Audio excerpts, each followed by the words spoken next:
Get brown and orange with me, baby, let's ride.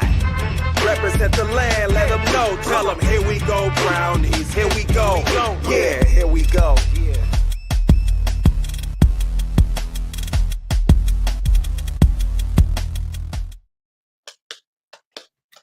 Ladies and gentlemen, welcome to another episode of the Here We Go Brownie Show, coming to you live from Cleveland, Ohio tonight, as always, and our good friend Ray Showdog in Youngstown, the YT as I like to refer to it, Youngstown, Ohio.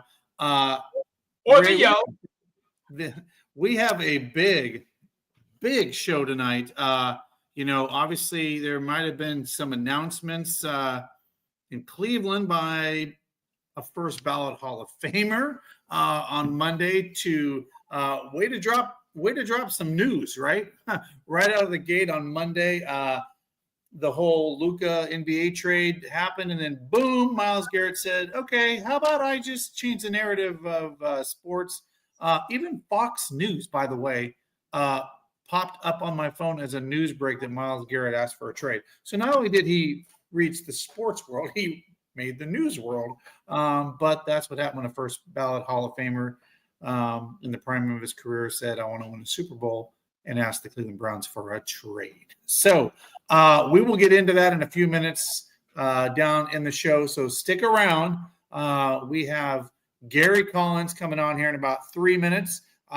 So everyone, we just first and foremost, be patient with us tonight. Gary is coming to us from Hershey, Pennsylvania. I kind of like to be off the grid.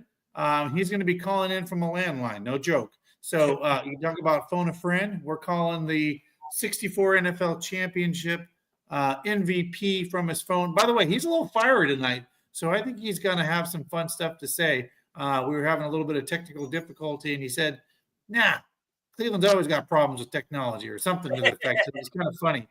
He was having a little fun with us. I think he was poking a little fun of us. But it's going to be really exciting to have him. We're going to bring him on at 7:05, guys. You do not want to miss this. We're going to have the legend, Gary Collins, on. He's not going to so much talk about current events with the Browns or the current players, but we're going to go very similar to our John Wooten story and our John Wooten show from last week. We feel like these Cleveland Browns need to be celebrated. These ones that won the 60th anniversary on December 27th, 1964, just 60 years ago, just a few years ago, right? The Cleveland Browns with their last championship. But we felt it was in our honor and to dignify these guys, to catch up with them, see how life's treating them. Obviously, he's just one state over in Hershey, Pennsylvania, very close to where he grew up. Gary Collins, the legendary Browns player. So I think he'll have some great stories, just like John Wooten did, sharing those little nuggets of his time with Jim Brown. But I do want to share something since we have a couple minutes. For people that didn't get to see our last show, I did find this very interesting. And by the way, this is verbatim from John Wooten, for people that didn't maybe get to watch the last show. But I asked him what his favorite fond memories were of the Cleveland Browns. And he said this. In 1964, the championship game, as you know, the Browns always stayed downtown hotel, Pick Carter, 9th and Prospect. Jim and I always rode in the stadium together. After pregame meal and meetings, we went downstairs to the confection shop, this being at this hotel. And we listened to some music on that Sunday. 2 members of the Baltimore marching band came into the shop and within 3 feet started playing taps to us. We never looked at them, never said anything, listened to a couple more discs. And as we left, we got into Jim's car, and Jim says, Woots, we're going to kick the hell out of them today. I think that is just amazing quote. But I thought that was poetic to share right before we bring on Gary. So Ray, you get to work with the technology on your end. I'm gonna pop up a picture here because we know obviously he's going to be joining us via telephone. So I'm going to let you do your magic on your end, and then I'm going to pop up a picture here of him, and I'll let you do your thing, and we'll get him on the phone.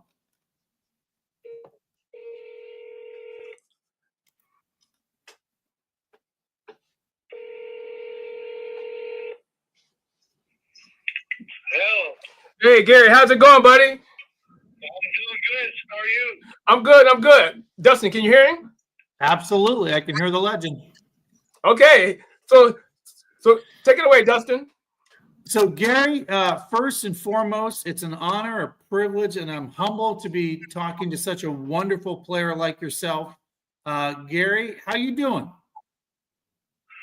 doing good. I'm getting up there in age. I'm 84, so things are still ticking pretty good. Hey, I love it. Hey, my dad's in his 80 and he's ornery as hell. Are you still ornery as hell like he is?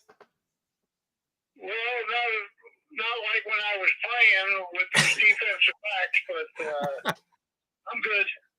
All right. Well, of course, Gary, it is an honor and a privilege to have you on the show tonight. First and foremost, one of the reasons we had John Wooten on last week. We asked you to share a fun couple stories about him, but obviously we want to honor the 60th anniversary of the Cleveland Browns winning that championship in Cleveland on December 27th. And I guess first and foremost, I just want to see, that was a little over a month ago. Did you have some time to reflect on that as you look back in time on this kind of, monumental anniversary? No, hardly. Not living here in Pennsylvania. That game, hell, I didn't even shave, I think. I was so young. I was 64. Never thought I'd make it to 84. But, no, back here in Hershey, all they're worried about is the Hershey Bears. Fair. So The Eagles. there you go. So I know, Ray, you had a question about maybe a special relationship he might have had with Ernie. I'll let you go ahead and take it away, Ray. So what I'd like to talk about first, Gary, you were drafted in the 62 draft, correct? Well, yeah. Well, actually, it was 61. Okay, 61. So when you guys came in the training camp in 62, and Ernie Davis was there, do you have any good stories or anything about that particular training camp? Oh, yeah. Ernie, I played against him as a sophomore, and as a senior at Maryland, we beat them. They came to College Park undefeated. They were like 4-0, and he was the All-American, and so was I. And I had a great game, so did he, but we won by 1 point. So we sort of became not buddy, but we knew each other real well. Okay. It was just a sad situation. Right. Okay. So, Gary, obviously you've got the likes of yourself, John Wooten, and some special players from this class of the 1964 and that Browns team. Do who do you still, check in on, see how they're doing? What players do you still keep in contact with? Well, very few, because most of them are gone.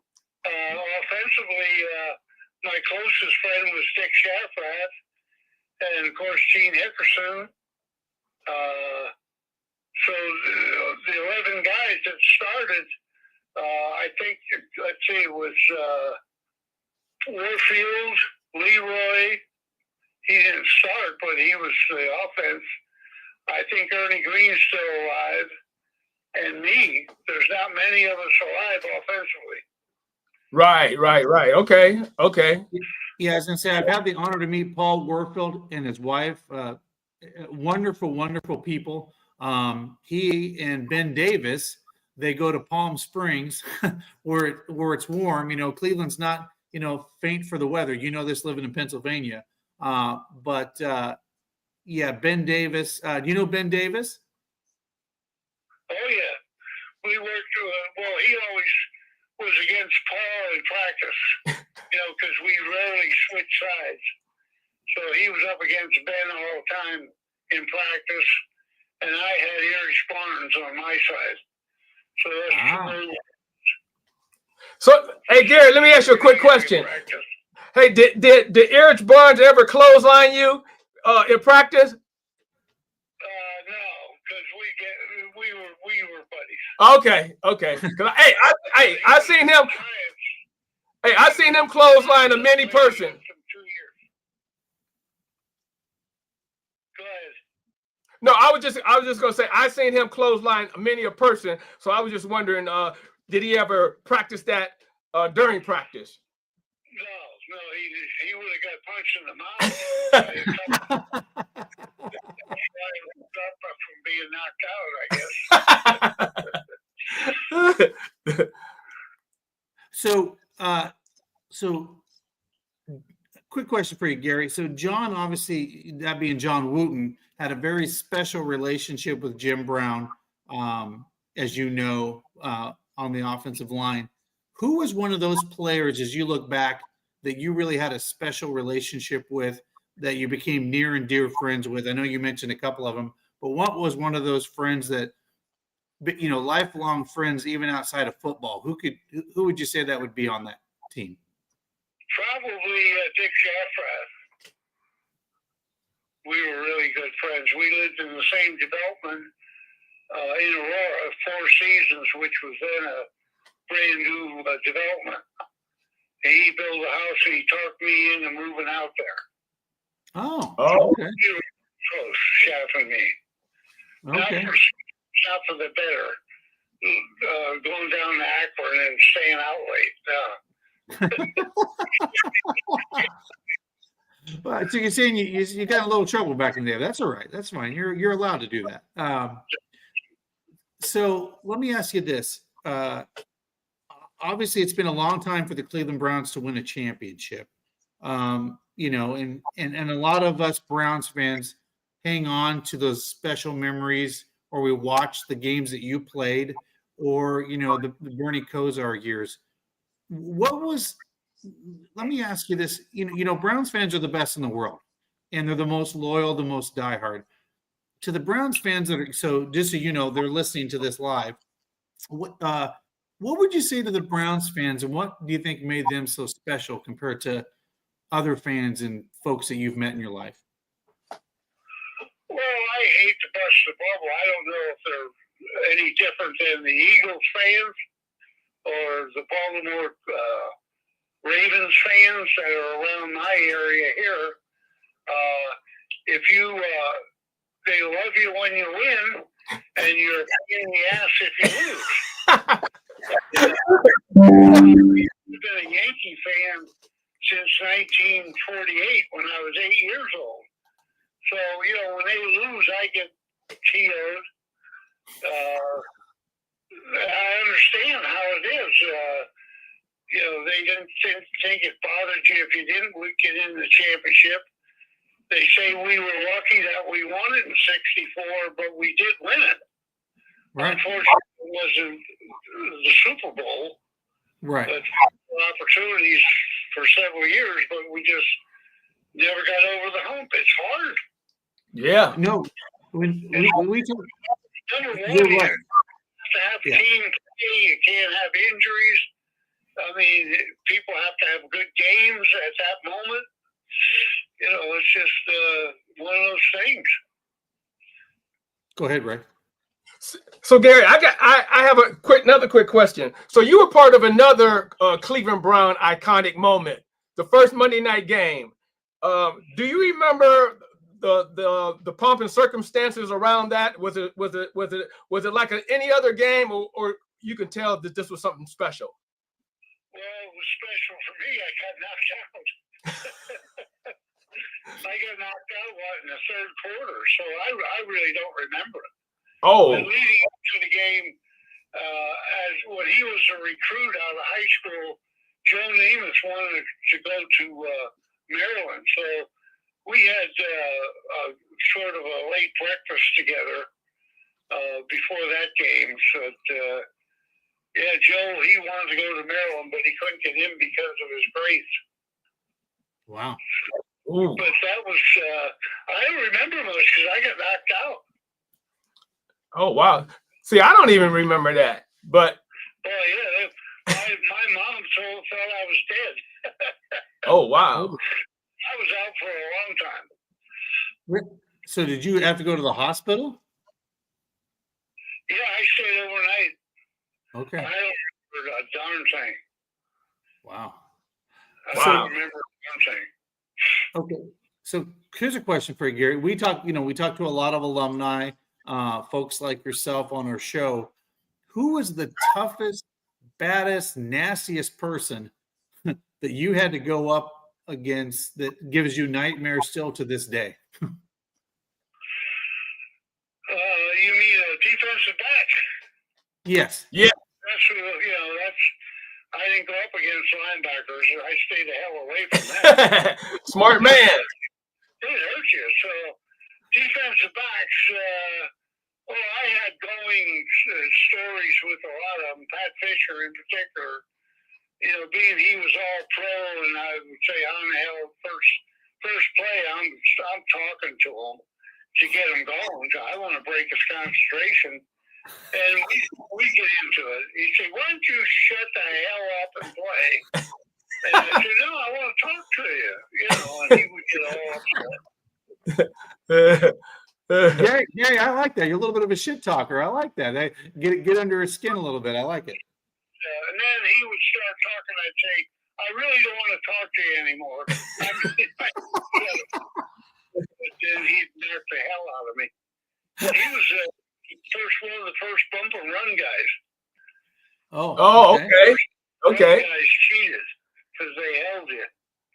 Right. He was 5'8.5", 172 pounds.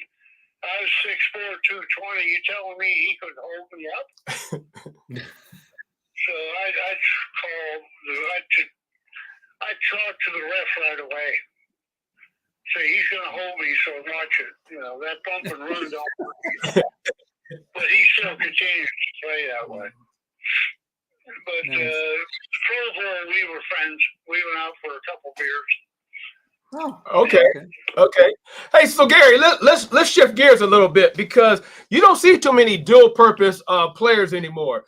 And a lot of people don't know this, but not only were you the punter for the Browns, you led the NFL in punting. Don't tell me. 66? Which was what? The year that you led the NFL in punting. Oh, it was 1965. 65. Okay, I was a year off. I thought it was 66. So, yep. Tell us. The longest punt that year, I think, was just get your phone a little closer. 9 yards, something like that. And no wind. It was on a Saturday night game against the Steelers. I remember because you know why I remember everything about punting? They didn't pay me. Why the hell are you doing it? I said, no one else can do it. They said, how much they paying you for that job? Now the guy gets what, $3 million?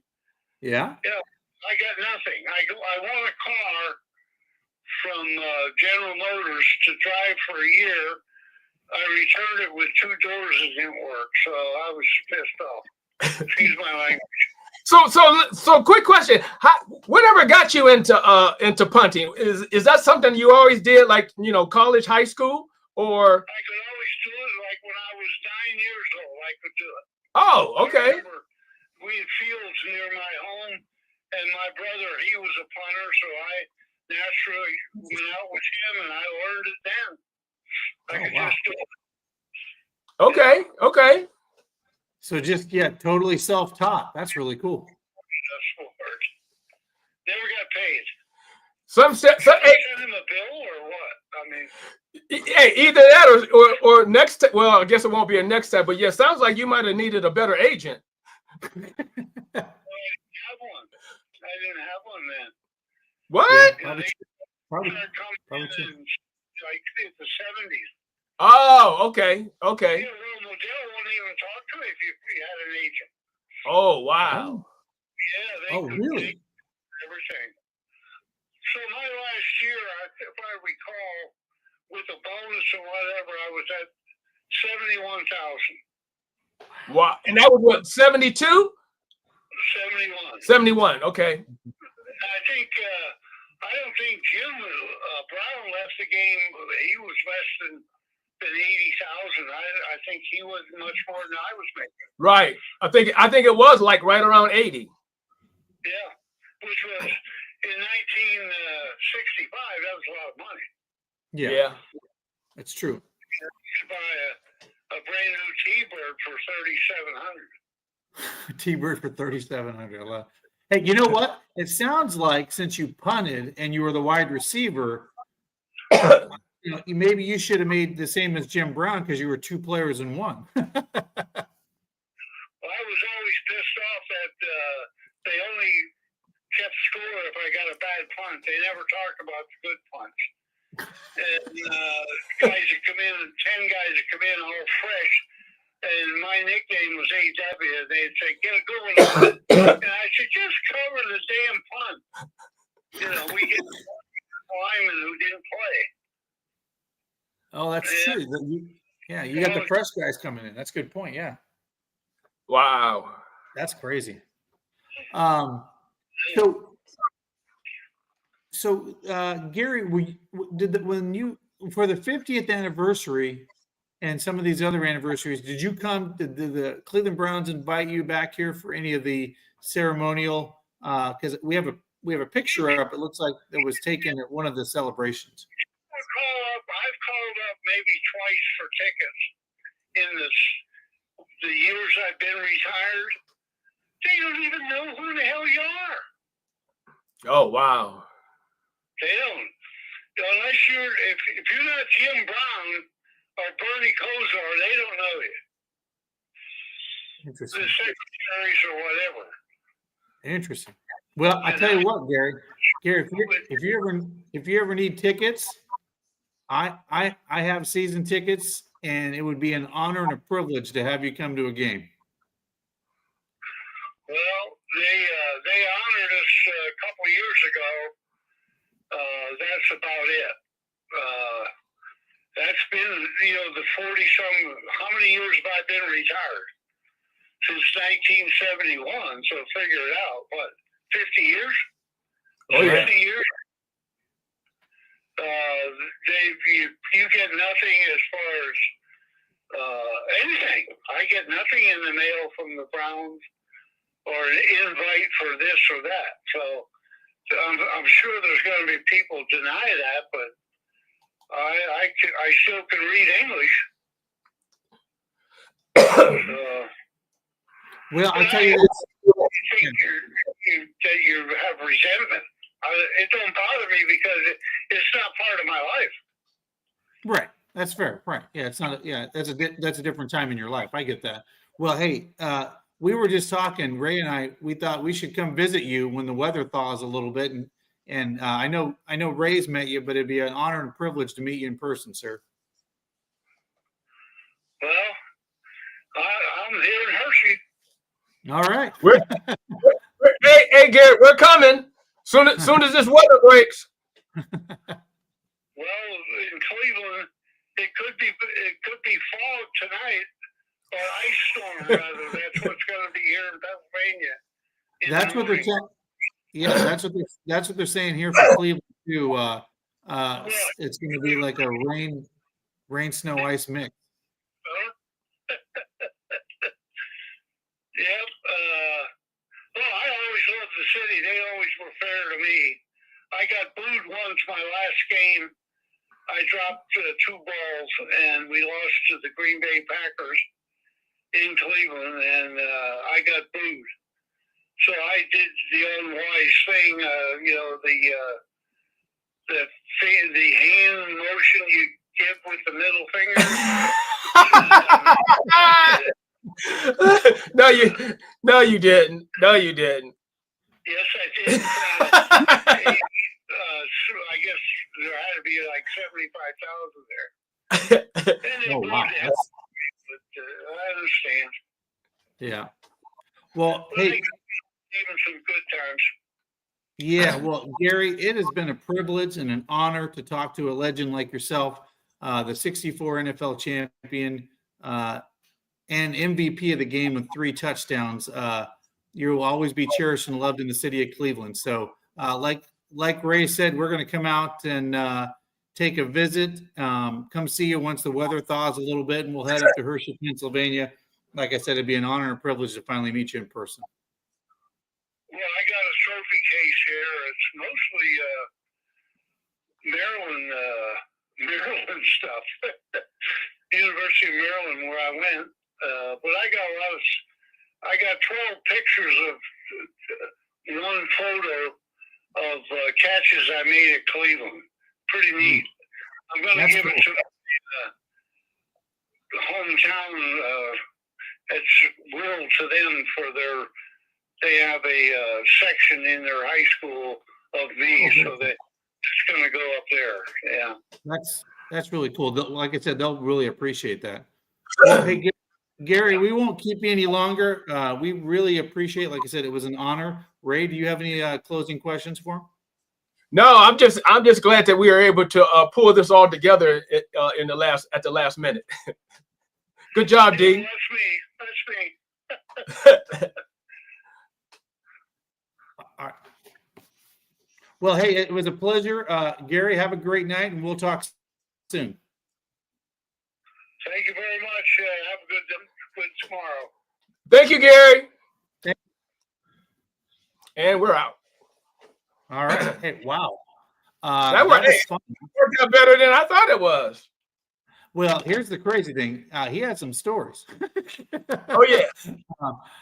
And some interesting stories. But yeah, here in just a couple minutes, we're going to invite Browns alumni Leroy Hoard to the show. Looking forward to hearing his opinion of the news. We purposely did not, obviously, we wanted to talk about the history and the legacy, but we'll do a couple reads real quick before we bring him on about 7:30.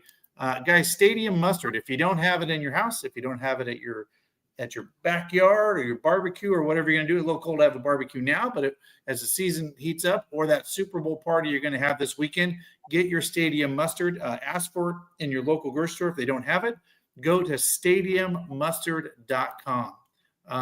Also, big shout out to our friends over at True Fan Travel. Guys, if you have not partnered with True Fan Travel, they're the official True Fan Travel agency for the Cleveland Browns.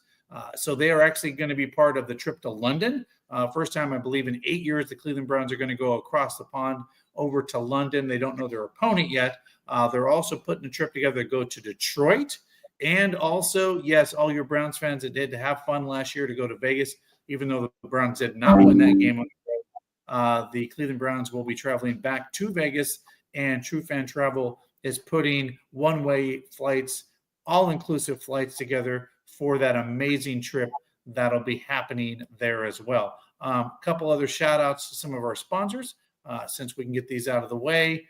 Let's talk about Lady Caroline. But guys, if you've never traveled, Lady Caroline, right here in downtown Cleveland, book those private charters for your company or your workforce, or if you just want to get away and just have some fun and go for a lunch cruise or a dinner cruise. It's about 2.5 hours, 7 days a week, right out of downtown Cleveland.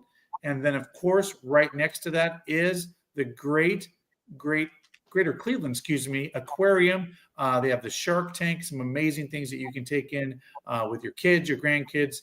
Look for those tickets that we're also giving away on our website and on Facebook, that we're giving away those tickets. That's a lot of fun and a lot of cool stuff to do while you're in Cleveland. And by the way, Ray, we got a chance to check these guys out. City Barbecue. Man, how great was that? 6 Northeast Ohio locations. They have over 70, and they're even down in Florida. But City Barbecue, 6 Northeast Ohio locations. Great barbecue. They do it with the wood fired right outside the restaurant. So you're getting true, authentic barbecue. And as Ray, we realize they run out, right? When the meat's out and they don't have any more left, you don't get it all. But that's the great thing about it, is they make it fresh every single day. With that said, let's bring on another Browns legend, Leroy Hoard, to the show. Leroy, how the heck you been? What's happening? I've been good. So, full disclosure, Leroy, Allie is on her honeymoon. She got married. Finally. And her husband got to go to, well, they're coming back. She's probably coming back now from the Swiss Alps. Rough life, right? 2 weeks in the Swiss Alps. Yeah. So, well, she married a doctor, and he does our medical minute for the show. So they want to do something different. She took up skiing, I think, year and a half ago, Ray, or something like that for the first time. She got a little addicted to it. Something like that. Yeah. So she took up golf, Leroy, and she got good at it. Very competitive. That's who she is. And she took up skiing. I'm like, all right, I can handle the golf. I tried skiing, Leroy, and I learned that I should have started playing or skiing at 4 or 5 years old instead of trying later in life, because fear kicks in and you're like, I think I'm going to fall. I'm going to crash. Do you ski at all? You ever ski? I did it in college. I dated a girl from the Upper Peninsula of Michigan. Okay. And so she took me there, and I'm from New Orleans. New Orleans is relatively small, but everybody's crammed in a small area. It's very condensed, right? Yeah. So everybody knows everybody, right? And when I went there, this is how small the town was. They had like 2 lights. And when you get there, you throw the keys above the the visor, and then you go put on a snowsuit and you drive snowmobiles around town. So nobody drove cars. And I went skiing, and it was awesome, except I couldn't stop. They go, snowplow, snowplow. So, like, yeah, I never picked up on that snowplow thing. So that was my last bit of skiing. Because I got to tell you, they didn't my only way to stop was just to jump on the ground. But I wasn't a small dude, so I took out whoever was in my area. So that was the extent of it. That was me too. Like, I could get going, but I couldn't stop, and they were doing the same thing to me. And so snowplow. I'm like, no. Yeah. So I actually went on a snowboard after that because I kept falling and I was bruised. And I actually did better on a snowboard because I skateboarded as a kid, right? Everybody's on a skateboard, right? Yeah. And I was like, I actually felt better on a skateboard than I did skis because I could be like, okay, I can just push back off. But I was going to try that, and then the guy goes, "Are you left foot or right foot oriented?" I'm like, "What the hell does that have to do with this?" I'm like, "Never mind. Nope, never mind." Like, if I can't answer the simplest of questions to do something, then I probably shouldn't be doing it. Yeah. So, Leroy, I don't know if we formally introduced or this is Ray Show Dog Prisby. He fills in for us on the show. What's happening? And so Ray was inducted in 2021. Is that correct, Ray? Yes, sir. Into the Pro Football Hall of Fans in Canton, Ohio. So he is actually one that got inducted. And just to give you an idea, I know he has some stuff in your collection as well, but he has the largest private collection of Browns memorabilia, period. He's got amazing stuff. So he joins the show. That's kind of why. You caught a little bit. We had Gary Collins on, the 1964 champion. Boy, he's kind of like you. I like it. He's no bullshit, and he just tells you how it is. And I mean, there isn't, like, I find in my life, it's more difficult for me to beat around the bush instead of being honest. I don't ever have, malcontent in anything I say to anybody, but I try to keep it real. Right. That's the only way I know how to do it, because my life becomes too confusing to try to say something negative, but not, it's too complicated. So I can be respectful, and, hell, I got booed half my life by half the people in the stadium. And why should I feel, upset, or if I have something negative to say, right? Like, yeah, it's crazy. Yeah, it's funny you bring that up, because we, before you came on, we asked, Browns fans are very loyal, passionate. Are they the best in the world? And he goes, well, I don't know if they're better than Eagles or Ravens fans. He goes, because they love you when you win it, and you're basically the villain when you're losing. To your point that you just said. I'll tell you, I got a story for you. So we were playing the Eagles, I want to say in 1992. Might have been 1992. And we were beating them 30-20. Okay. Or something like that. And they punted the ball to us. And Webster Slaughter caught a ball on the 1-yard line. Bless you. Sorry. Thanks. And fumbled. We ended up losing the game. And after the game, because we didn't have the luxury of all these bougie ass players now that get to go and avoid the gauntlet and go underneath the stadium, we had to walk across the street. Yep. And suffer the consequences of how you played because we was parked in the same parking lot. You're talking about the one on the north side of the lake that's still there today. Yeah. So we so after the game, Webb comes back in the locker room. He says, "I need a ride." I said, "Why?" "They slashed my tires." Oh my! Whoa. Yeah. Yep. Wow. So, like, you're right about that. I think we empower people. We really love fans. I'm gonna tell you, but we empower them, and sometimes they get carried away. Oh, for sure. Right. Absolutely. And I've always known how to deal with it because, there is no other sport. Like I tell people all the time, football is 100% sport. There is no other sport that's 100%. Right?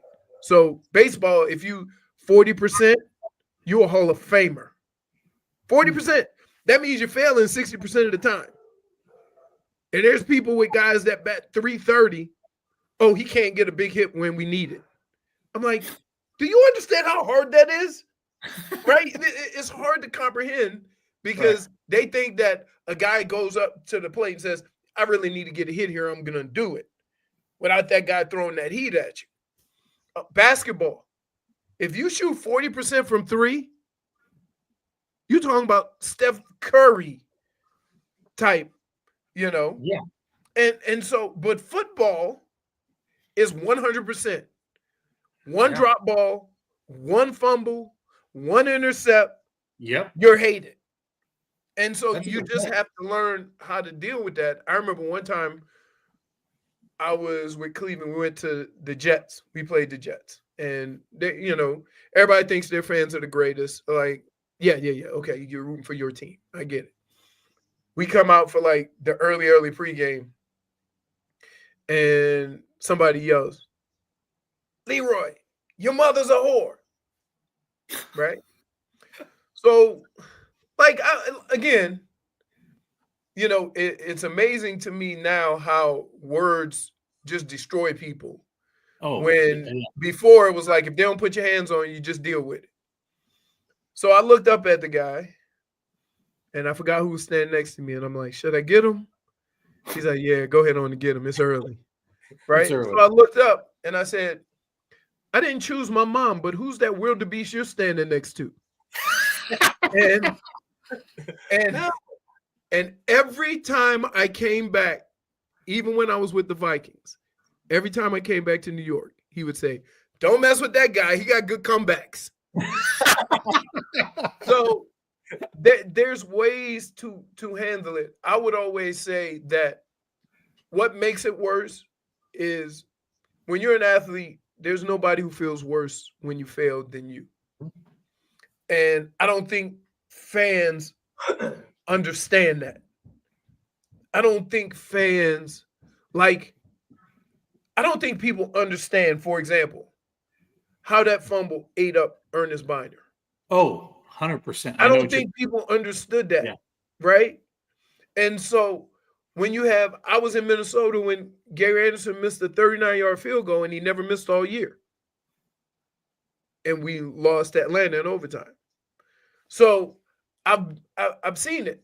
And I understand the nature of the sport that we play, right? You can throw for 400 yards as a quarterback, but if you throw a pick in the last 2 minutes when you're going to can't get us over the hump, get rid of it, right? Well, I right. mean, That's you're right. Fans are so fickle, and I've talked to Hanford. We hang out a lot here in Cleveland, and he talks about like Ernest Biner, and then like he's personal friends with Ozzie up in Baltimore, and he says things like, "I know that kid's hurting this week because he's a player, right? Because he's right. he's like you. He goes, when Andrews dropped that 2-point conversion to tie the game against." He goes, that kid's hurting more than any fan is, right? And he's gonna have dreams about it for the rest of his life, basically. Absolutely. Because you're right, he does it every other time just great, and in that magnified moment, right? Exactly, he screwed up. Exactly. And so, and what do they remember now? And unfortunately, to your point, they're gonna be like, well, he's the guy that dropped that 2-point conversion. He could have been in the Super Bowl if he wouldn't have done that. That's what it is. But think about this. And I always tell people, what if I came to your job and held you to that standard? Because I got to tell you, whenever there's a problem at a business that I have to deal with or whatever, they say, okay, well, be patient. We're going to get to the bottom of it or whatever. They expect patience, right? And I always say, I've never been given patience a day in my life. I've never been extended the understanding of he made a mistake, but for the most part, we can rely on it. You don't ever hear that. It's always, if you fail, you're a failure. And that drives athletes crazy because like the job comes with mishaps. The job comes with, having to navigate through situations you may not be good at right away.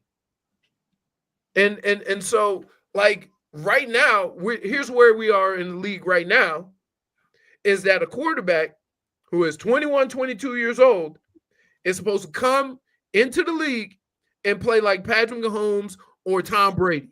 And if he doesn't, he's a bust. If he does it in a year, he's a bust. And because we mature as humans at a different level, to put that standard on every player in every position, where it might take a guy 6 months, it might take one guy a year, it might take one guy 2 or 3 years before he gets comfortable at that job. And I don't think people, unless it's them, I don't think people understand that. And it happens a lot at quarterback, right? Think about this. You draft DTR, or did they even draft DTR? Yeah, they did. I think it was a fifth rounder. You draft him in the 5th round. Why did you draft him in the 5th round? Because he needs some development. He needs some work. He's not ready, right? So when he's thrown into the fire and he looks like a rookie or a young player, or he looks like a young quarterback, why is everybody so shocked? Like they're really getting mad that the 5th rounder didn't play better than Deshaun Watson, or the 5th rounder didn't play better than whoever. And so I'm not saying you can't be upset. I'm saying you have to put it in context. You have to put it in context with life. And a lot of fans don't. Like, it's really hard to understand what a quarterback has to learn to play that position at a high level. And there's 1st rounders that never pick it up. There's 2nd rounders. Sometimes there's 6th rounders that, because of the system they went to, and most of the time, the guys that get drafted in the 6th and 7th rounds are guys who maybe weren't that athletic, but you didn't look at the position. You looked at all those testing numbers. Maybe the arm wasn't as strong, a lot of things. But yeah, I try to be as patient as I can watching guys, simply because I'm going to call somebody out. I was there. I was there. They had to have patience with me.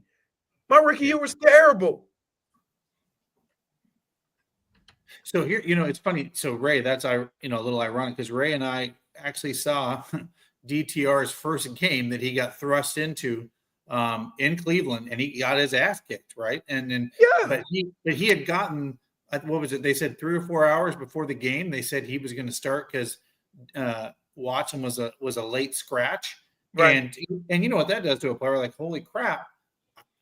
I got to go now, like, right? Right. Oh, and I got to go up against the Ravens defense today. I mean, Right. they pinned their ears back and said, "Boy, we're going to have a day now." You know, like they knew what. I mean, they knew this kid was not ready, right? They knew that the defense But that's did. right. How about this one? So you knew he required development, but when he's thrust into action, it's all about the game plan. And the development of the player is long gone.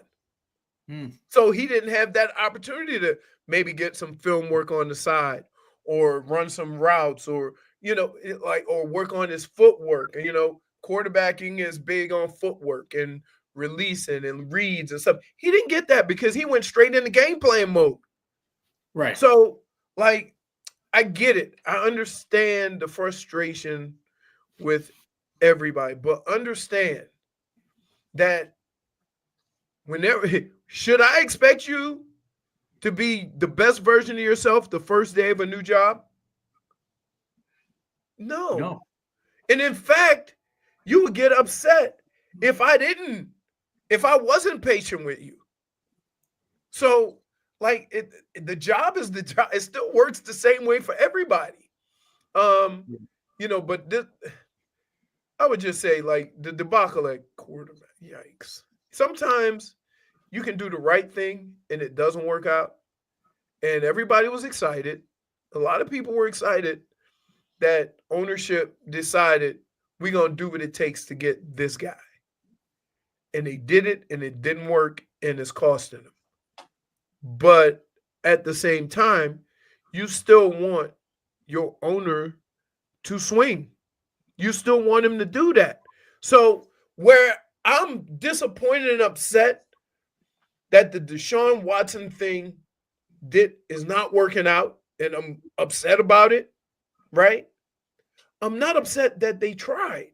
I'm not upset that they were willing to do, because here's what you got to understand.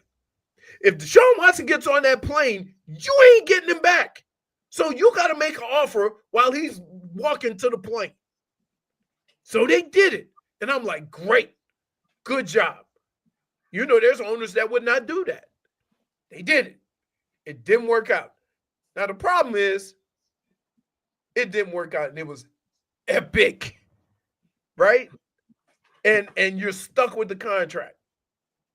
Guaranteed money, right? Exactly.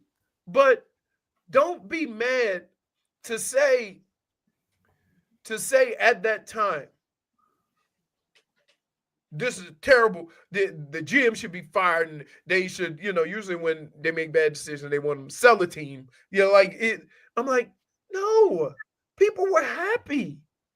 People were excited. People were looking forward to it. It didn't work out. You swung and you missed. Well, I talked about this when it all went down, right? Because we saw that. But here's the thing that I think, we're in an instant gratification society, right? Back to the quarterback, thrust him in, he's got to be great.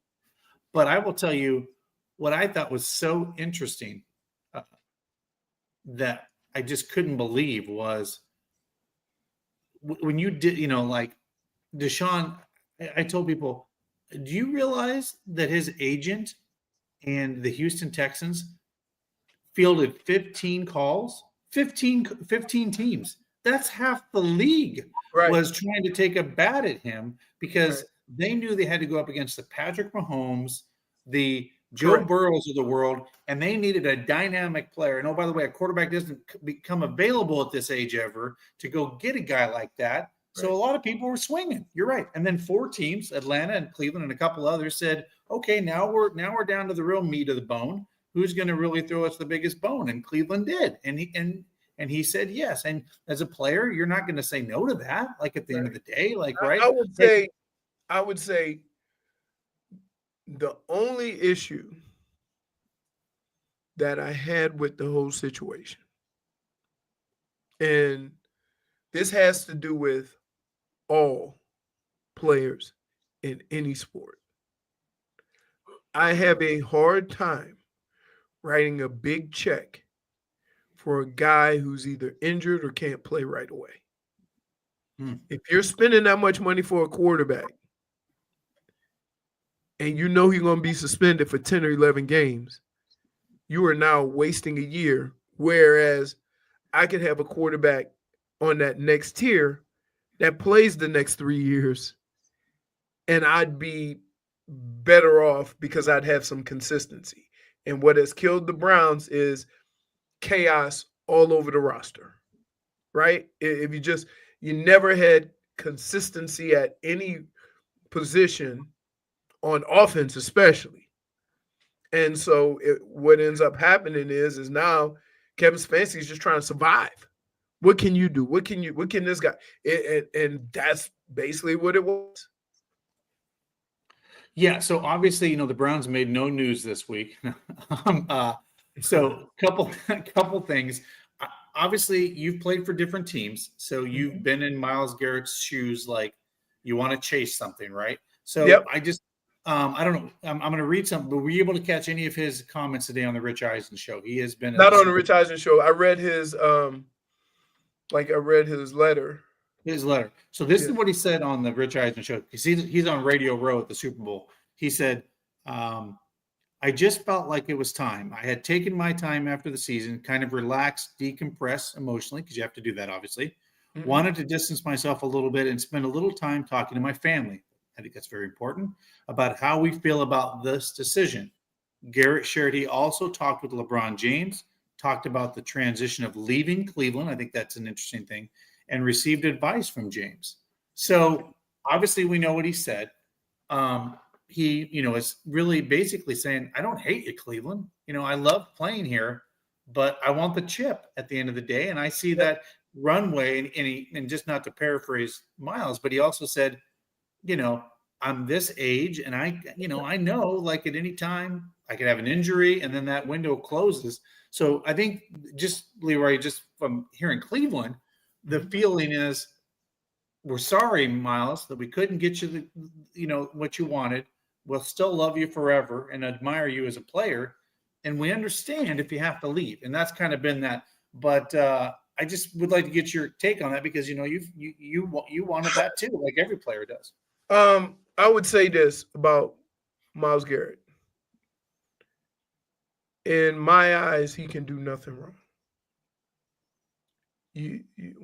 When you're a fan of a team, all you want is whatever that player puts on their uniform. You want him to give you everything. He did that. He did that for teams that were good, teams that weren't. Now it's chaos. But even in the chaos, he gave you everything. And so he explains what he wants. He explains why he wants to do it. And I respect it. I understand it. I understand. I believe me when I tell you, I understand. I don't have a problem with Myles Garrett. I've never had a problem with Myles Garrett, because on Sunday, I never had to worry about whether Myles Garrett was going to play. And I'll give you the other side of that. Look at the Miami Heat and Jimmy Butler. Right? They've suspended him 3 times because he wants to be traded. And, it hasn't worked out yet. But the problem is that they suspended him because he was half-assing it on the court. Mm-hmm. And to take it one step further, it was because they won't pay him for 2027. So it ain't about the money he's making this year or next year, which is $50 million. Right? So I would say this about Myles Garrett, that he wrote that. You hear some of the things he has to say, and you understand that it's really not about money for him. And I can respect that. Would I like him to be a Brown forever? Absolutely. Absolutely. But, the team isn't turmoil right now. Right. And in fact, it might help them. Because if you can get 2 or 3 draft picks for Myles Garrett, you can take a deep breath and kind of reset it a little bit. So, the whole situation as a Browns fan, it sucks. It sucks that Myles Garrett is going to be gone. As a human who understands the sacrifice and what this guy's done for the Browns, got nothing but love for him.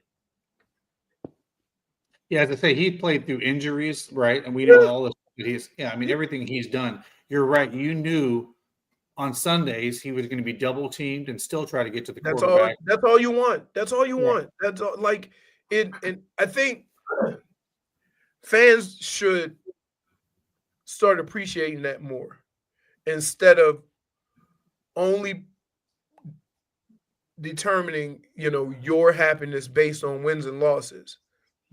You should actually look at some of the players and what they put into it and the effort they put on the field.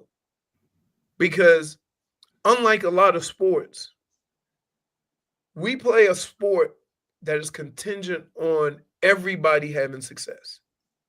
If the wrong person fails at the wrong time, you lose. Right? So you look at Andrews, right? Never drop a pass. He dropped a pass. So does that mean Lamar Jackson's a failure? Can't get over the hump? Because that's what we're going to talk about.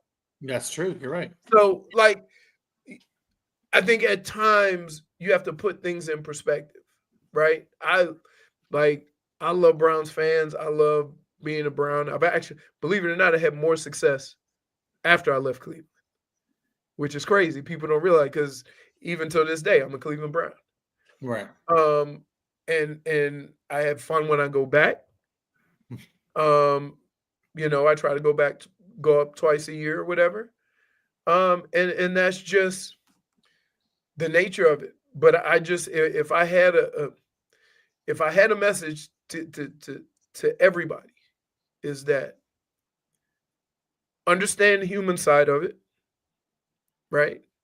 Understand, for example, they say Luka cried when he got traded because he's 25 years old and he's got a young family, just had a kid. And now you got to pick him up and move, right? That's something you don't experience in the real world. When I left Cleveland, went to Baltimore, I lived in 4 cities in 2 months. Because I went from Baltimore to Carolina to Minnesota. So Cleveland, Baltimore, all in 2 months. That's crazy. Yeah. And my career was going fine. I'm like, what is going on here? Pick up and go here. Pick up. I had clothes all over the country. So, and the other thing is, I would say, be patient, right? This is not a situation you swung and you missed. This is not a situation you just reach in your back pocket and pull out another 20 and buy another one and try again, right? This is not that. And I think we can appreciate management swinging, right? Even though they missed, you can appreciate that. And hopefully, I would say, sometimes you got to be a little patient. Sometimes just be a fan. No demands or whatever, because everything that you want is always not as simple as throwing the money away or getting rid of this guy and doing that. And that's what, I tell when they get frustrated, I say, you guys should be the most patient fan base in the world. And they go, why is that? Because you ran Bill Belichick out of town. But real quick, Leroy. Yeah. You're asking fans, which is short for fanatic. Yes. Right. You're asking you're asking realistic stuff from the unrealistic. So yeah, I know. I understand what you're saying, but I know a lot of them don't get it. I know. A lot of them don't get it. I did the sports reporters on ESPN this past week. And my opening, by the way, that was really, really good, by the way. Really good. My opening line was, to all you Ohio State fans and Philadelphia Eagles fans, shut up. Because 3 months ago, you wanted to fire your coach. You hated him. One won the national championship and one might win the Super Bowl. And now all of a sudden you guys are fans. Oh, let's go Eagles. Let's go Buckeyes. We're in the championship. Let's go. Really? Because do you remember when you were trashing Ryan Day for losing the game? Does anybody remember that? Oh, we forgot about that. They just move on. Well, not only that, they were like, well, he survived to make it to the playoff game to coach the playoff game. There was that kind of crazy conversation. Yes. Just think about that versus, and what I like to do is take how you feel in certain situations as far as sports, and then take that and put that in your life and have somebody react like that to something you do. Right? Like this is I believe as far as team sports, it's the best. It is the best because there is no chance of you having success without somebody else on that field. I can't hit 3 home runs, right? I can't score 50, right? In football, you cannot run for 100 yards without any blocking. And so from that standpoint, it's the ultimate team sport.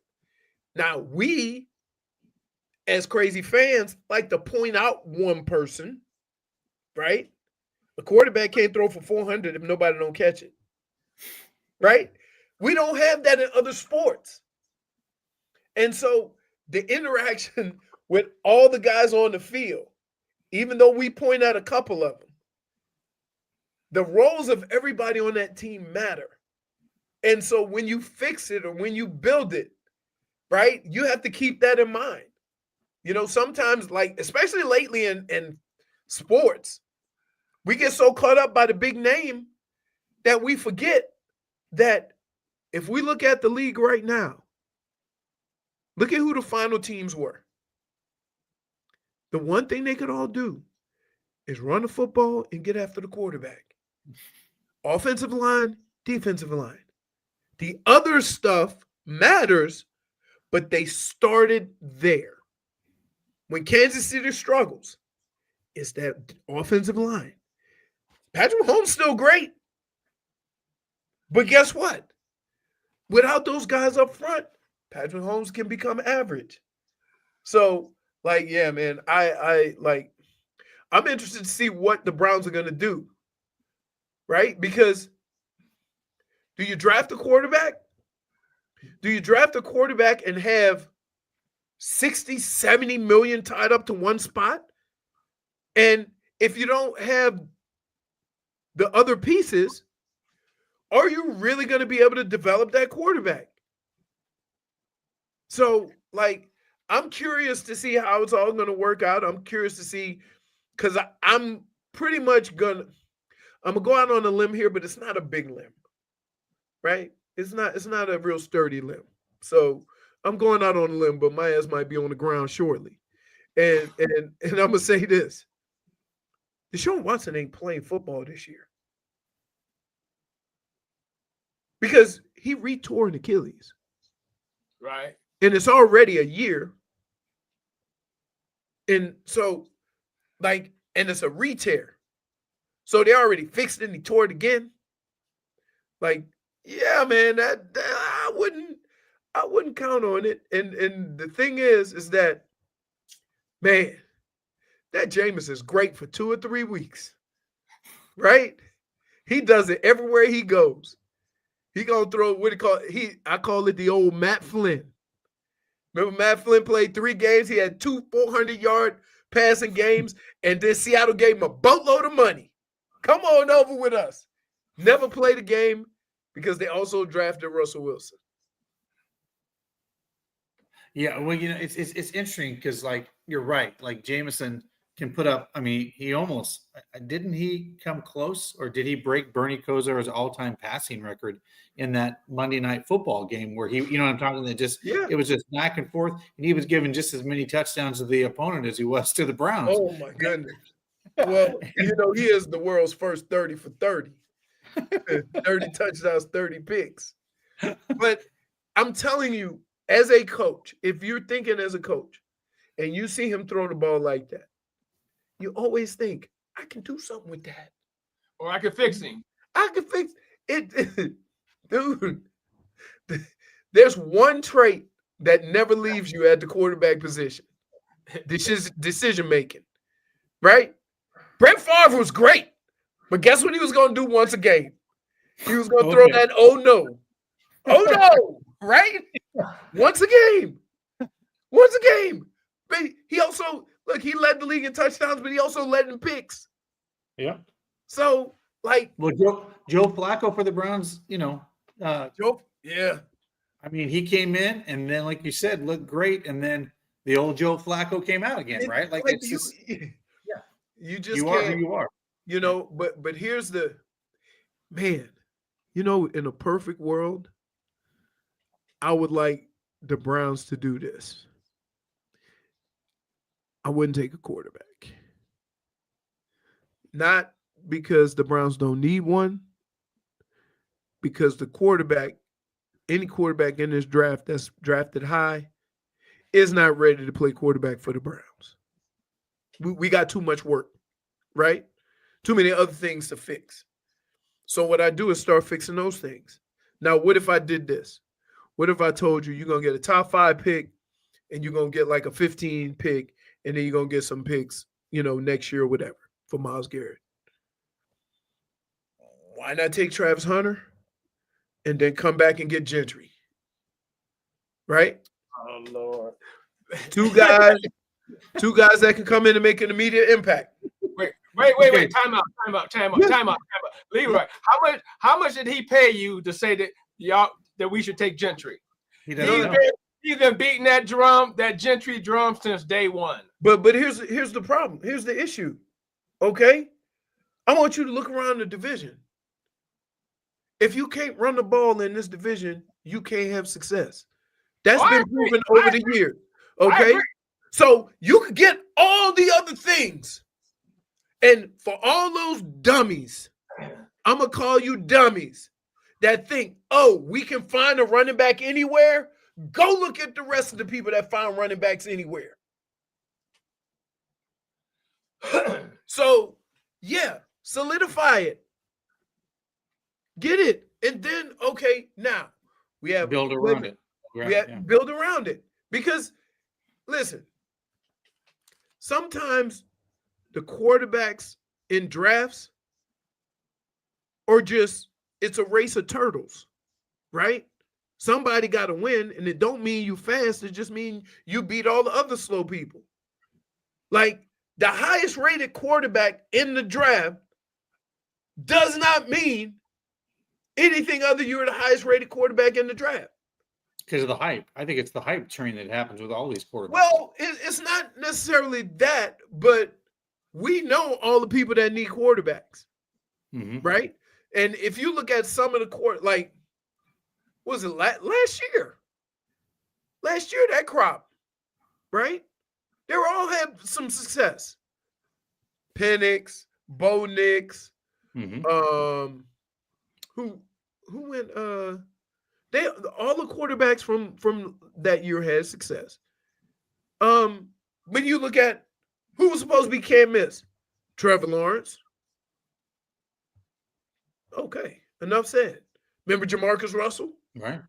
Remember the conversation of whether to take Peyton Manning or Leaf? That was a big discussion. Yeah. Oh, it was huge. It was a huge discussion. When you take 1 and 2, how often is 1 and 2 good?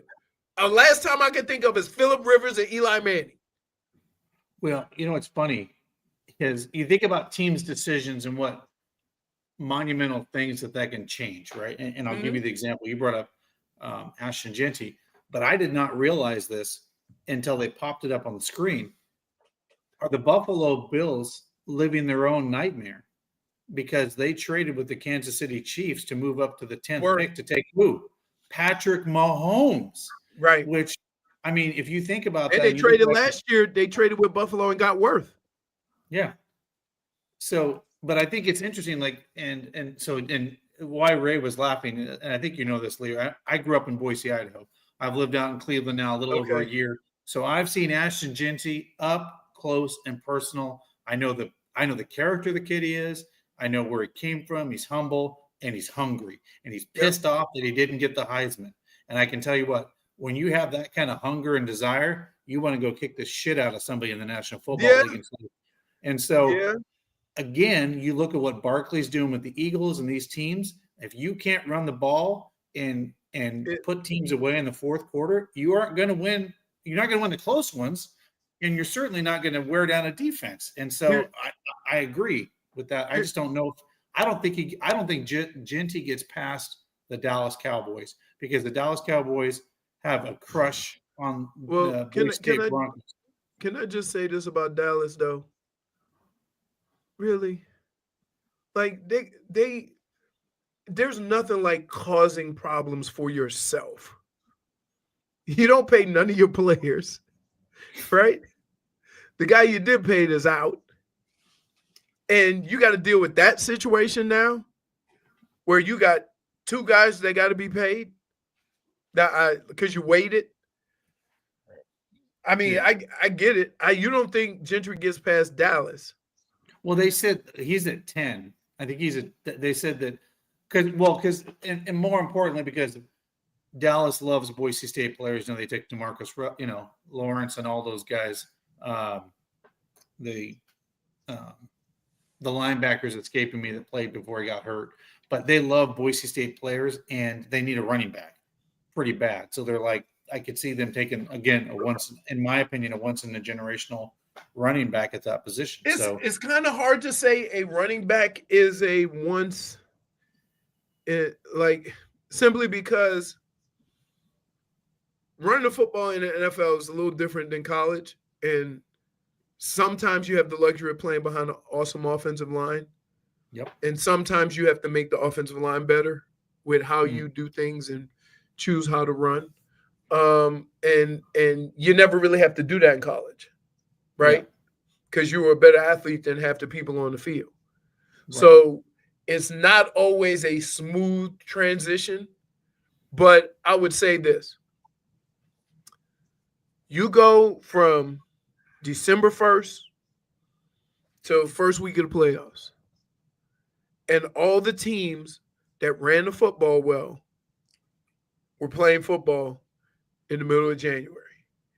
And for people, and what I can't figure out for the life of me, all these people getting paid millions and millions of dollars to select talent, and they still have the idea we can get a running back anywhere. And to just say that when you're ignoring the facts, you're ignoring. Look at what you're seeing, right? Why did everybody think Baltimore was the favorite? Because they got Derrick Henry, right. Now, guess why they lost? Because they didn't run Derrick Henry. You look at what the Eagles were from last year to this year. They're the same damn team. But now, Jalen Hurts looks so much better because they have a viable running back, and it adds another dimension to their team. Right? There are some teams that kind of get away with it. Kansas City is kind of, getting away with it. And so did New England when they went on their run. They would just pick up running backs. Right. But if you want to draft a quarterback and you want that quarterback to have some success early, you better have a huge offensive line and a run game. Because if you don't, and you drop him back 30, 40 times as a rookie, that's on you. And that's what I'm afraid of with the Browns. If I take and just plug in another quarterback, are they ready, offensively to be able to accommodate that quarterback? So, and if you have questions about that, get more picks. Like if I'm Tennessee, or if I have the second or third pick, and I'm looking at how my team is shaping up, and I'm looking at the draft, I'm like, who wants this? Right? 4 or 5 picks? Like, you can make it a year. You can make it a year. Collect those picks. Because you know what you do with a lot of picks? You know what you have the other teams don't? More room for error.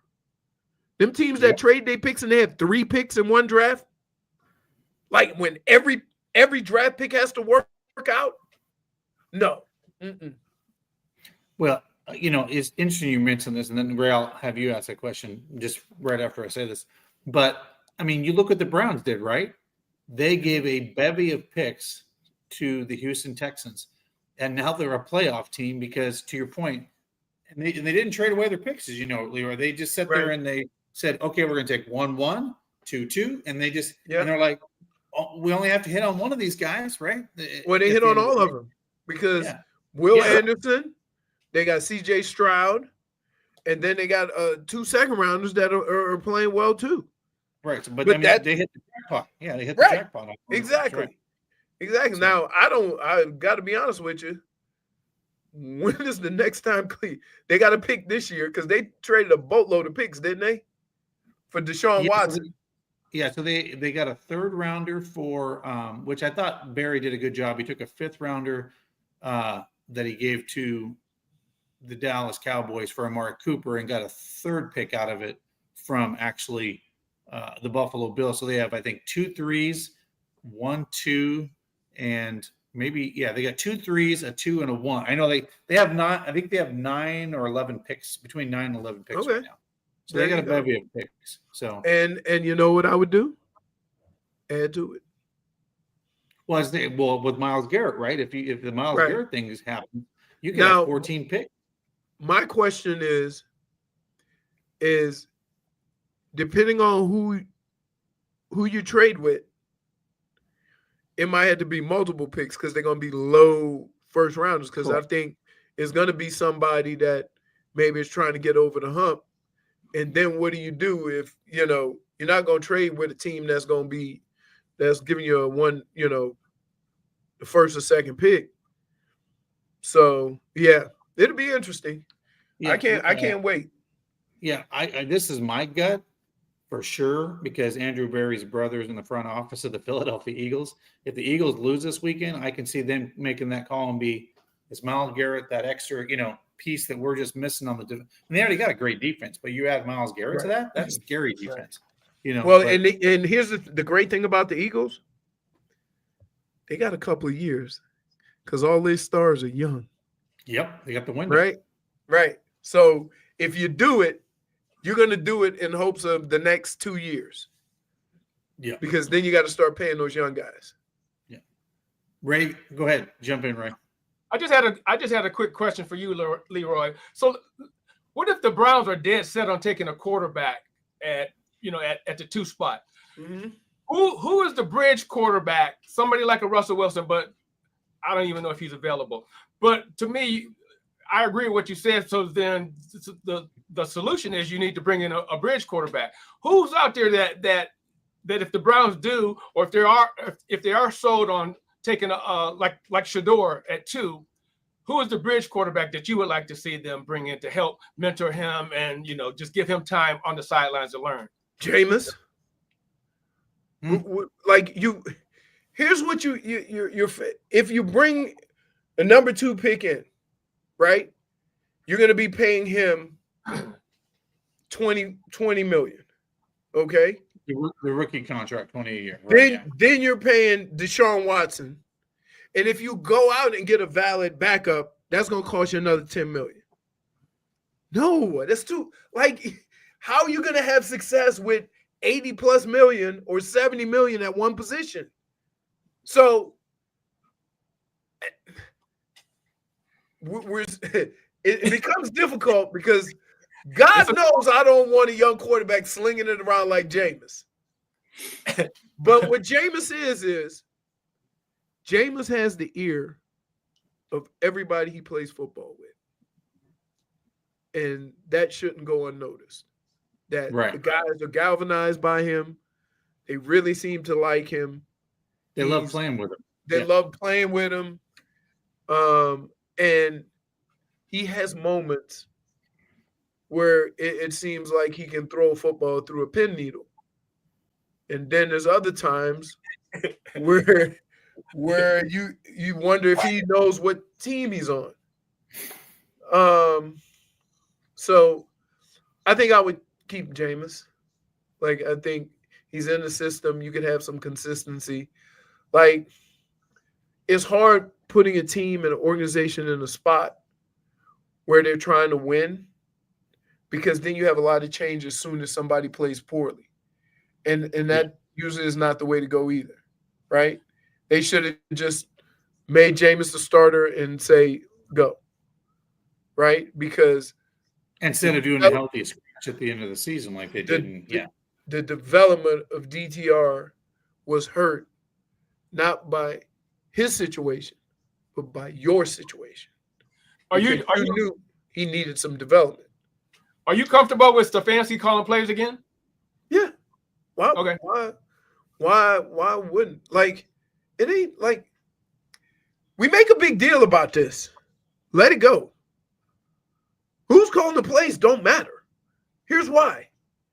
You know, every week we go into meeting on Wednesday and we get a playbook, and they have 5 or 6 plays out of a whole bunch of different formations for all the situations. And all week we work on those plays. By the time we get to the game, the players have an idea of what we're going to call. We've been running it all week. So it's not a surprise. He doesn't have the whole playbook that he's calling plays from. He's calling plays from a list of plays of 3 or 4 or 5 plays that we have run in that situation all week. So when people make a big deal about he needs to give up the play calling, like, we all gonna lose our job, because we all know what plays are coming. That's what we work on, and that's what you want. You want to be able to go into a situation, feel comfortable with the situation, having worked on that situation, and run those plays so that you're working on the stuff that you prepared for all week. So when people say, oh, he need to give up play calling, for who? The plays are still the same, right? So if Kevin Stefanski gave the play calling duties to somebody else, then Kevin Stefanski going to be on the mic and say, I want to run it on this play, because he's the damn head coach. Then what? Right? He's in effect calling the plays. So it's you're making a bigger deal. Like, they do this a lot, you know, with other teams, that's the next move. Give up the play calling. We have a game plan. We have a game. The coach is not going rogue. We all know what group of plays are going to be called in that situation, because we worked on it during the week. Right. If there's a tweak to the scheme or the blocking or whatever, because of defense we see, that's the ebbs and flows of a football game. But the plays, as far as what plays are going to be running, like 1st and 10, 2nd and 6, you know, 2nd and short, we all know what those plays are. It's just a matter of picking one of them and going with it. Like, I know we get caught up in scheme and we're trying to do this and that. And it would suck that you think Kevin Stefanski should give up his job or give up the play calling or get it back or whatever when you've seen who play quarterback the last 2 years. Right? I can make you a play caller. Okay? Well, you know how long your play sheet gonna be if your quarterback's a rookie and was drafted in the 5th round? About this big. You can carry it in your back pocket like a receipt. That's the reality. That's the reality of it. Say, hey, DTR, we're gonna run that one play we worked on Thursday. That's football. Right. Because if you're not comfortable that your team can execute, then you're a bad coach if you send the play out there. And he's not prepared, right? That's a whole nother animal. Yeah. Right. Like we run a lot of plays during the week. One, when we get on film and you watch us run the play, Your coach say, throw that one out. That ain't gonna work, right? You think a player can do a certain thing, so you'll run that play during the week. You get on film and you look at it. No, and that's just the ebbs and flows of. But that's okay though, because you don't want that to blow up in a game. Exactly, it's fine. It's fine. So here's a quick question, because I want to give you a little hard time because you're a Michigan guy. So Will technically, Howard, no. Technically, let me say this, okay? Philadelphia right now is saying, if you want to be the champs, you got to beat the champs, right? Yeah. So, as far as I see it, according to those rules, Michigan national champion. Hey, I knew that was going to be your answer. That was a good. By answer. the way, Buckeyes, you can't win. You can't. I've been at this for a long time. No, I'm a Boise State guy, so I'm kind of neutral in this whole argument. Right. But you can respect talent, and you just said no. Do not take a quarterback at 1 with your yellow and blue sunglasses on. Is Will Howard worth taking at the top of the second round? Because the Browns will be at the top of the second again. Would you take Will Howard?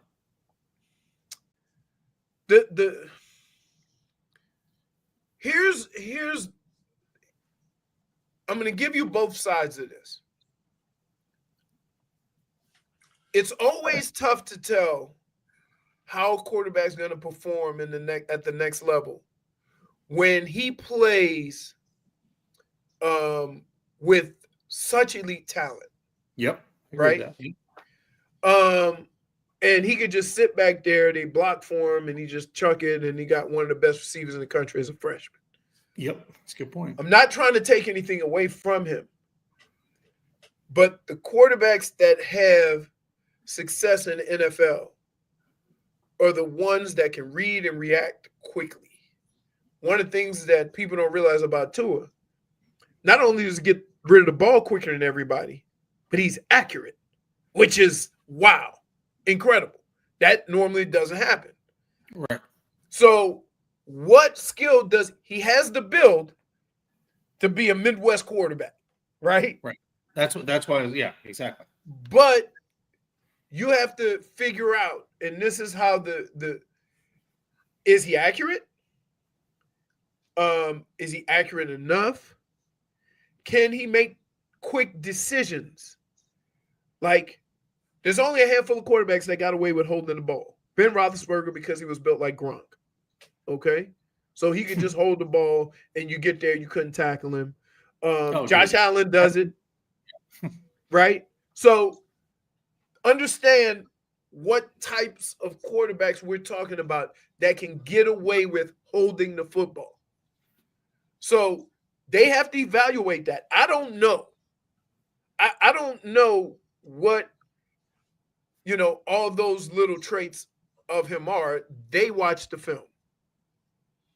And so that's kind of how you have to evaluate that. I'm not against drafting a quarterback. I am against drafting a quarterback because he's the best that's available. Because they've said if these two quarterbacks win another draft, they wouldn't be rated that high. Right. But because they're the only ones available, then we automatically just push them to the top. And I'm not saying that, but I always be careful, right? It's like the team that sometimes the worst team is the team that have first pick. Because if sometimes you have like Eric Crouch, he was supposed to be awesome, right? First pick. Let's go. There's a couple of skills didn't transfer. And your team was, wasn't there yet.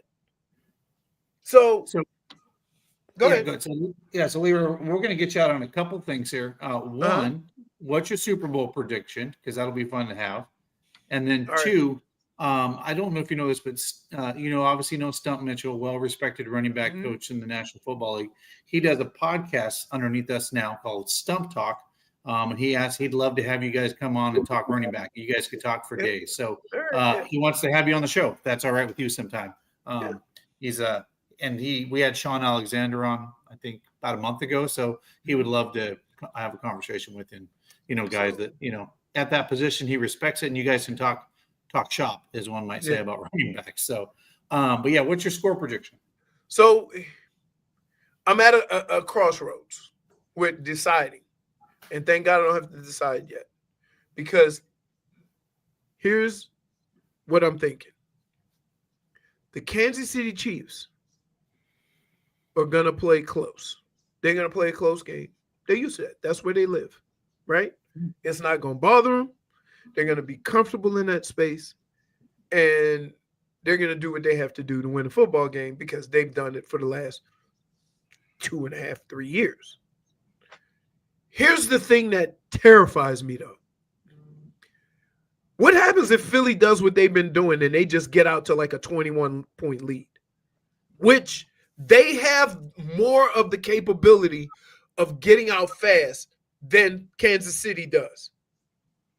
And so I'm going back and forth with this, because they can suck the air out of the football while having big plays.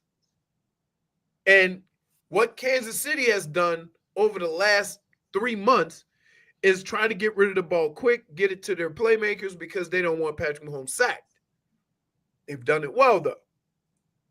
So that's the dilemma. Do I think that Chicago's going to just get out there and run and jump out on them and get a big lead? Or do I think this game is just going to be a close kind of, 17, 13, 20, 20, 27, 24, something like that, right? Then I realized we had this same dilemma years ago with Tom Brady.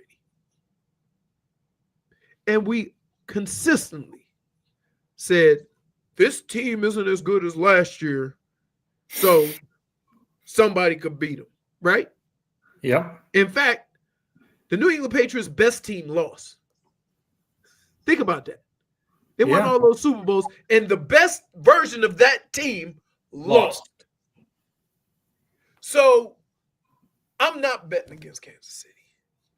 I'm not, even though I think that if Kansas City wins, it's going to be a close game. If the Eagles win, it's going to be a blowout. And that's crazy. That's crazy to me to think that I'm picking against a team that I know could blow the other team out.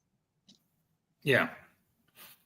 Well, and I think one person did say, if the Philadelphia Eagles play clean football and they don't turn the ball over, they probably win the game. Easily. Very good. Easily. Yeah. It won't even be close. Yeah. That's the crazy thing about it. If you take the 2 resumes of the last month and put them on the table without any teams, without no names, you're going, this team right here, they're going to blow them out. Right. Yep. But I'm going to give the respect to the back-to-back champs. And I'm going to give respect to them because they find a way to win football games. And I'm going to tell you, it's annoying, isn't it? It's annoying. It's annoying watching the end of these games, right? The other team not making plays, and they always seem to make plays. But guess what? There's 2 things might happen this year that I never thought would happen. In New Orleans, we got a foot of snow. A foot of snow in New Orleans. You know when the last time that happened? Yes, never. So, hell's freezing over. I love it. Right. I said, if it snow a foot in New Orleans, Donald Trump will be the president. Say, hello, Mr. President. So, I mean, I don't know. You can't, until I see somebody beat them, right? Yeah. I'm going to give them their just due and their respect because they what makes them so annoying is that they can win games every which way. And hate it because I Right, always wanted to be that good. I played with Minnesota. We were 15-1, and if we didn't score 30 points, we didn't win. Yeah, right. Because That's you had it. to put enough points on the board, right? Because of your defense. Yeah, Oh yeah. yeah. Well, Leroy, it's always a pleasure. Loved having you on. Like I said, we'll figure out something to get you on with Stump Mitchell. I think you guys will have a ball and talk football. I know he's chomping at the bit to get back in the game as a coach too. So Yeah. I hey, I always thought about being a coach, but it's too many hours. yeah, It's too many hours. I'm done with that. yeah, I hear you. Well, Leroy, it's a pleasure. Have a great night, All right. and go Browns. Go Great Browns. meeting you. Nice meeting you. Have a good one. All right, bye-bye. Bye-bye.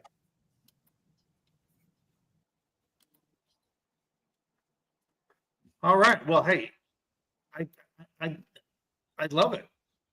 It was the Leroy Hoard show. Yeah, it was. But it was good. It was good though. It was good though. No. I told you, Ray. I promised you the show is going to go long tonight. I told you to get ready, get your popcorn, get your cookies. Man, I'm that. starving. I'm getting ready to go eat dinner. Yeah, and Ray, Becky gave you a little shout out here. I don't know if you saw this, but she said poor Ray looks sleepy. Yeah, it's past Ray's bedtime, everyone. By the way, Ray, you did look sleepy to the audience. Not gonna lie, you did look a little sleepy. So I think that's fun that they called you out a little bit on that.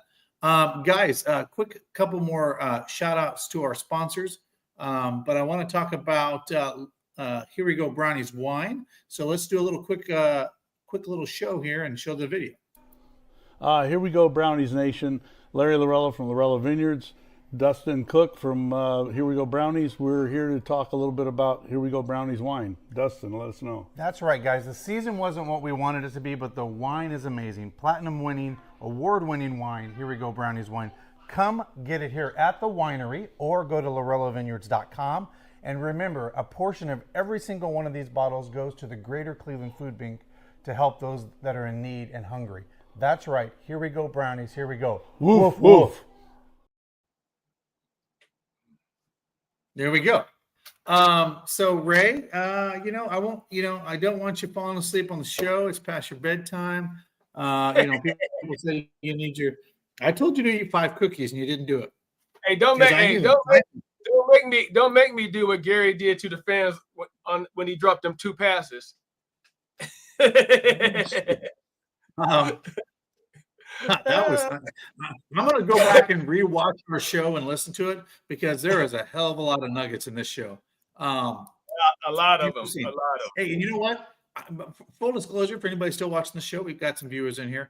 I did not pay Leroy Hoard to say Ashton Genty, so I appreciate that. A shout out to Leroy Hoard picking Ashton Genty because if anybody was watching the show, Ray's reaction was beautiful because he just kind of like, oh, it's so like there it goes, like it was pretty funny.